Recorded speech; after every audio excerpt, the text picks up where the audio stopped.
متباع ب 100. طب ما تقول انا عايز البيضه اديهولك ب 140 ب 145 واكسب فيه، لكن تاخد 5 ليه كده؟ ليه كده؟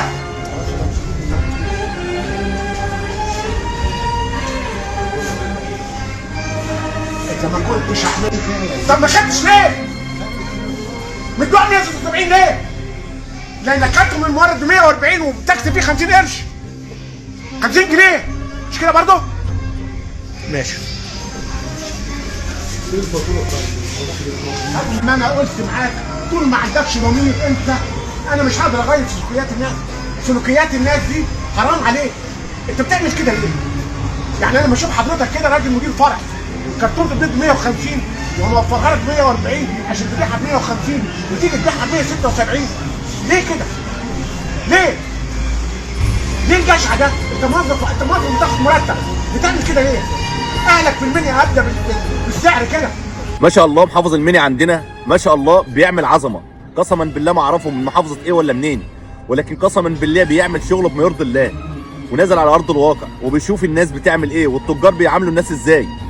الحاجه دي مش كتير، ناس كتير بتعملها ومش اي حد مسؤول بيعملها غير لما يكون واثق في نفسه. بنشكره جدا على اللي بيعمله، وصدقني طول ما انت بتنزل على ارض الواقع وان شايف شغلك بما يرضي الله كل الناس هتكون جنبك وكل الناس هتدعمك. وانزل في كل مكان وصور وورينا شغلك عشان نشكرك ونقدر اللي انت بتعمله معانا. ولكن الاهم ان المفروض توجه الكلام لرئيس مجلس مدينه مغاغه ورئيس مجلس مدينه بنمازار ورئيس مجلس مدينه مطاي وصمالوط وكل المراكز. شوفوا اكبر راس في المحافظه نازل وبيشتغل، فكفايه بقى قاعده على المكاتب. انزلوا شوفوا الناس في ارض الواقع وشوفوا الناس بتعمل ايه وشوفوا التجار بتعمل ايه في الناس.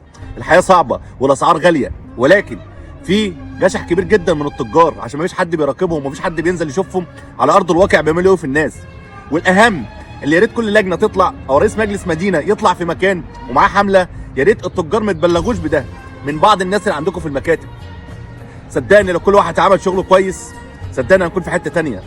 سياده المحافظ والله اول مره اشوف محافظ نزل على ارض الواقع عندنا في المنيا وبيعمل ده. ربنا يوفقك وربنا يكرمك وان شاء الله ربنا يجازيك خير في الدنيا وفي الاخره طول ما انت بتشوف شغلك بما يرضي الله، وكلنا هنكون معاك في كل قرار هتاخده. السلام عليكم، اشوفكم على خير.